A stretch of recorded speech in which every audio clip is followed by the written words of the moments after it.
Leo tutazungumzia kukubaliwa na Mungu. Ukisoma kitabu cha Mwanzo utasikia mahali Mungu aliambia Adam, utatawala bustani ya Edeni na muzidi kuongezeka. Na akasema utatawala ardhi na vyote ambavyo vinaonekana ndani ya bustani, lakini tunda usikule, tunda la kujua mazuri na mabaya. Kuna vitu ambavyo unaruhusiwa kufanya na vile ambavyo haturuhusiwi kufanya. Ukitaka utembee na Mungu, kuna vitu ambavyo unaruhusiwa kufanya na vile ambavyo hauruhusiwi kufanya. Mungu aliambia Adamu atawale bustani ya Edeni, atawale manyama, aongezeke, lakini hakumwambia kuwa akule tunda la kujua mazuri na mabaya. Na akamwambia kuwa ukikula tunda la kujua mazuri na mabaya, hakika utakufa. Sasa sisi kama vile Wakristo tumeitwa kufanya yale ambayo Mungu ametuambia tufanye, na kuna yale ambayo turuhusiwe kufanya kama vile watumishi, kama vile Wakristo. Kuna mambo ambayo tustahili kufanya. Kuko benye tunaweza kugusa na vile ambayo hatupashi kugusa. Na kama leo watu wanaanza kufariki, ni kwa sababu Adamu alifanya kile ambacho Mungu alimkataza asifanye. Na akamwambia hakika ukikula tunda hili utafanya nini? Utafariki.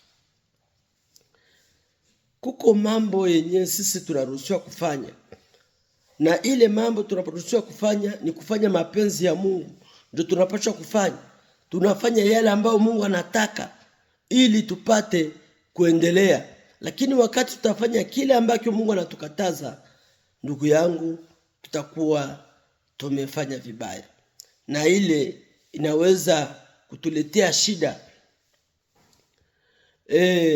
Leo hii kuna kutanisha mtu anasema kukunywa pombe hakuna shida, kufanya nini hakuna shida, japokuwa wewe kama uko mpakaliwa mafuta, wewe kama vile ni mtumishi wa Mungu, hauruhusiwi kukunywa pombe, sababu iko parmi ma interdit ambazo sisi watoto wa Mungu tunakatazwa kufanya. Unajua, ukitaka ukuwe na uhusiano mzuri na Mungu ni kusikia na kufata yale ambayo Mungu anatuambia tufanye, na kukataa yale ambayo Mungu anatukataza tusifanye na tusiyafanye. Na tukakuwa tunafanya hivi, tutakuwa tunafanya vitu vizuri na tutakubaliwa na Mungu na tutapata kibali mbele za Mungu. Kitu inatupatia kibali mbele za Mungu ni wakati tunakatala yale ambayo Mungu anatukataza, na ndio maana tunapata kibali mbele za Mungu. Kwa sababu Mungu anapenda tufanye yale ambayo anataka, lakini tusifanye yale ambayo anatukataza. Tukifanya hivi tutakuwa tumefanya vizuri. Mtumishi mwenzangu, kibali ni kitu kia maana sana katika maisha yako. Kukuwa na kibali ni kitu ya maana sana. Kitu itakupatia kibali ni wakati unakubali kukatala yale Mungu amekukataza, na pale utakuwa na kibali mbele za Mungu. Kumbuka wakati mbele Adamu akule tunda, kila siku Mungu alikuwa anamuvisite, na alikuwa na kibali katika kila kitu yoyote. Alikuwa na kibali mbele ya manyama, alikuwa na kibali. Sasa leo hii anaanza ogopa simba, mwanadamu anaanza ogopa nyoka, mwanadamu anaanza kwa nini? Kwa sababu alifanya yale ambayo Mungu alimkataza. Na ndio maana akasema, jinsi umekula tunda, kweli utakula kwa jasho, utakula kwa jasho. Ndio maana hata kama utalima ardhi, lakini utakula kwa nini? Kwa jasho. Lakini mbele alimwambia atawale, lakini akamwambia aitunze bustani ya Edeni, aitunze. Kama Mungu anaweza kupatia karama, ni kusema ile karama uitunze, na kama utaitunza ni kuenda kufanyia kazi, ifanye ilete faida, ifaidishe kanisa. Karama ambayo Mungu, zawadi ya karama ambayo Mungu amekupatia ni kusema ilete faida kwa kanisa la Mungu.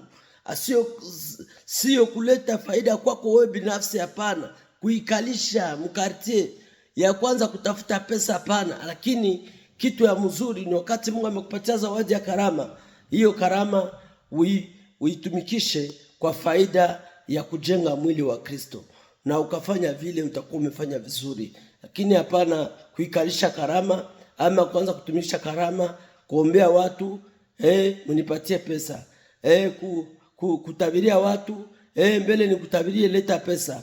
Hiyo inakataziwa. Tulipewa bure na tutapana bure. Kwa hivi inabidi tufanye mambo ambayo Mungu alituambia. Kama Mungu alituambia aseme tulipewa bure tutapana bure, tuombee wagonjwa na wapone, tuwatabirie watu, tuambie mambo ambayo Mungu anawataka wafanye. Sio kusema tena utaanza kuambia wakupatie pesa. Hapa utakuwa umefanya yale ambayo Mungu alikukataza usifanye, kisha wewe sasa unaifanya, na hiyo ndio wanaita dhambi. Mungu akubariki ndugu msikilizaji ambao unanisikia.